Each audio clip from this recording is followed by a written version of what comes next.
Mallory, you got on I think your sister put on her Facebook page, see you later, ventilator.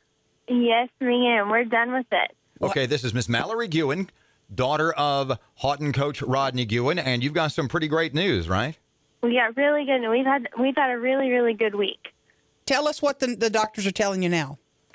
Well, we had pretty bad news Sunday. He got pneumonia and some other respiratory things that happened, and so they told us this week would be a really critical week. Whether it would go good or bad, they didn't know, but that it would go one way or the other. And so we just kept hoping the pneumonia would go away. And every single day, the lung X-rays looked better and better. They finally woke him up, and he did fine. And so yesterday they took him off the ventilator, and he's awake and alert, and we're getting on his nerves, asking him too many questions, and we're just so thankful that he's finally alert and ready to get better. Tell me about the call you got from your mom when you had gone off to lunch. Repeat that story for us. Well, we've had some pretty late nights here just because they'll call us in the middle of the night if he's agitated or aggravated, and so we have to get up and go up there. And so sometimes in the middle of the day we'll take a nap, and so I went back to my room. I was like, I'm just going to take a quick nap. And so my mom called me at 2:15 in the afternoon, and I was dead asleep. And she said, if you want to see your dad, he's awake. He knows who we are.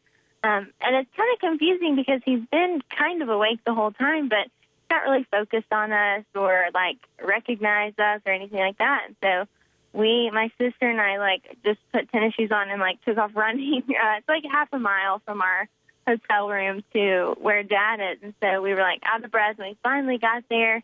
And it was just the most awesome moment that I think that I've ever had. We walked in and he saw us, and immediately he was overwhelmed with emotion, and we were overwhelmed with emotion. And so it was just wonderful. Just such a gift from God for us. Mallory Guin, daughter of Haughton coach Rodney Guin, joining us this morning from the Baylor Med Center in Dallas.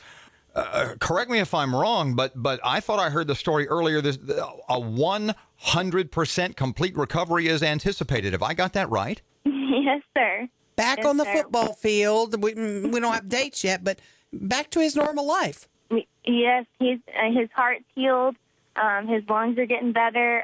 And then everything else from here on out should be pretty smooth. We're just hoping that things keep moving in the right direction. No transplant needed?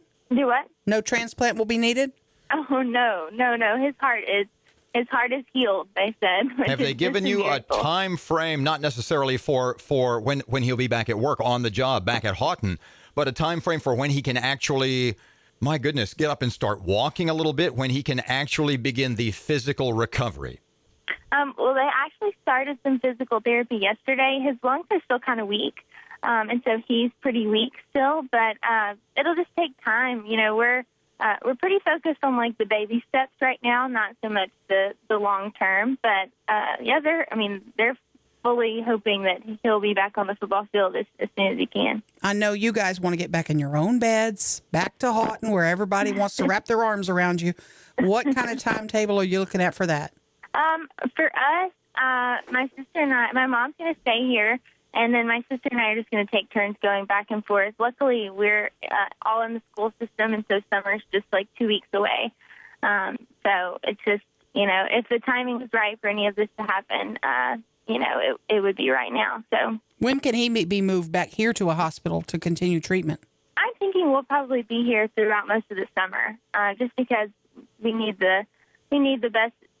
Not that there's not good doctors in Shreveport, but his treatment plan here is just awesome, and we're happy with it. So that's kind of what we're hoping for right now. Miss Mallory, last time we talked, I had mentioned something about that special relationship that exists between fathers and daughters. So I've got this question for you.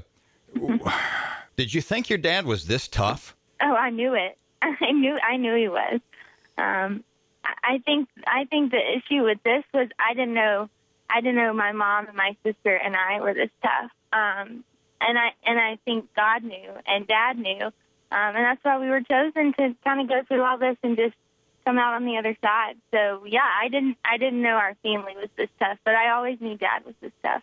How's Mom doing? This is Mother's Day weekend. How's she hanging in?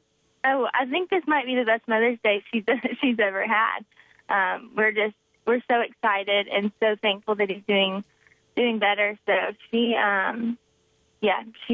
good. She's happy. Message to folks in Haughton. Got to wrap it up real quick, but message to folks in Haughton who are thinking about you, praying for you. What you say to them this morning? Oh, just thank you and keep the support coming. We're just overwhelmed and so grateful for everything they're doing. Miss Mallory, thank you very much. Our best to you and your family, and especially your dad. And I know that everybody back in the Arklatex is praying for you guys and counting on you guys, and proud as can be and happy as can be. As always, a great job by you. Thank you so much for joining us. Thank you. No problem.